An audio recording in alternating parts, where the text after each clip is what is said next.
The reason why fans are upset about the new Fantastic Four movie isn't because they hate women, it's because fiction, even the weirdest kind, still has to be true. Let me explain what I mean. Most people think the backlash is just internet noise, trolls in the basement, fanboys who can't handle change. But here's the catch: the real reason fans are mad is because something doesn't feel right. Not logically, emotionally. Whether you realize it or not, even the most comic, unrealistic characters are built on real emotional patterns. And when you mess with those patterns, the story breaks. Here is a little secret nobody talks about. We don't fall in love with characters because they are diverse, or because they have cool powers, or because they are important. We fall in love with characters because they feel like people we've seen before, even if we've never had the words for it. Take Tony Stark, brilliant. Take genius, chaotic, reckless, womanizer. He was flawed, he was selfish, he was arrogant, but he was also deeply familiar. Elon Musk has what? 10 kids now, maybe even more. You think that's a coincidence? Elon Musk even dresses like Tony Stark. There is a type we've seen in the real world, a genius who builds but also self-destructs. And when we see Tony Stark on screen, we are not just entertained, we are reminded of real human behavior, of patterns we've seen before in people we admire, people we love, people we fear, or are. That's what makes characters timeless. It's not the plot that keeps them alive, but it's the truth underneath their actions. Now let's talk about the Silver Surfer.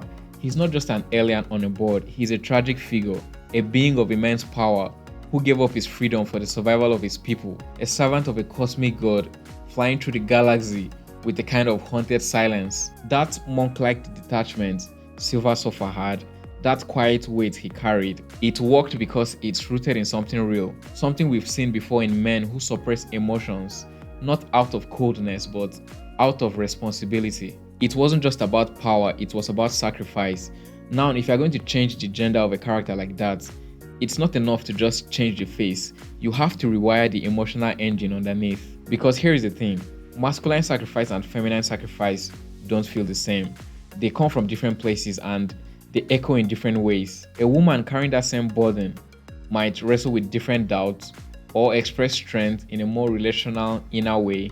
Not less powerful, just different. If you ignore that, if you copy and paste the old emotional blueprints onto a new character without adjusting for their lens, the story stops feeling lived in, it starts feeling posed. And that's not just bad writing, it's bad storytelling because you are not expanding the emotional universe, you are flattening it. The goal isn't to make characters equal in behavior, it's to make them equal in depth.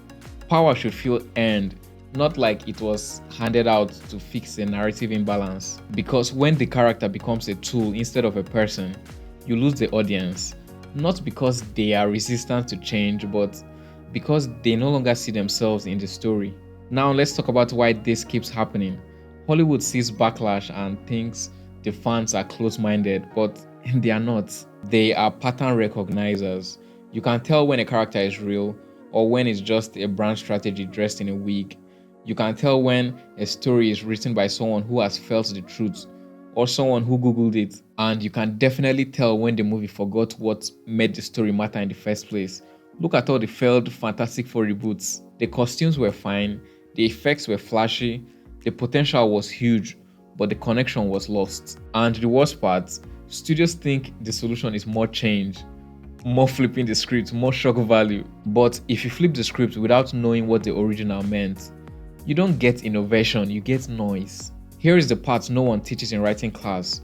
Fiction, at its core, it's still bounded by reality. You can take us to other galaxies, you can invent new species, you can create magic, mutants, and multiverses, but the story still has to feel true. The faces can change, the costumes can evolve, but the emotional rhythm must remain recognizable.